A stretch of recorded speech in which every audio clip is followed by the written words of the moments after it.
සමිරානෝ මගේ ගෙදරාවේ එතුමානෝ. දෙවියන් වහන්සේ අපට මෙසේ ප්‍රේම කළ සේක් නම් අපත් එකිනෙකාට ප්‍රේම කළ යුතුය. පළවෙනි කියවීමෙන් අප ගත්ත මේ වචන ටික ඇතුලේ මතක තියාගන්න ජේසුස් ඔබට පුදුමාකාර විදියට ආදරය කරනවා. ජේසුස් ආදරය කරන නිසා තමයි ඔබ මේ ලෝකෙට ආවේ. නැතු ඔබ මේ ලෝකෙට ආවේ අහම්බෙන් අවාසනාවකට වාසනාවකට කියලා හිතන්න එපා. අත්තර දීමකින් ඔබ මේ ලෝකෙට එව්වේ නැහැ.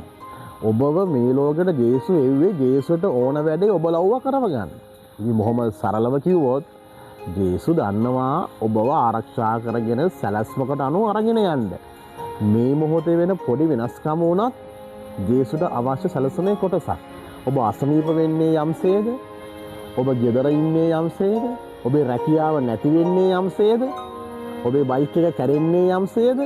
ඒ දෙවනහසේගේ සැලැස්ම කොටසක් බව මතක තියාගන්න.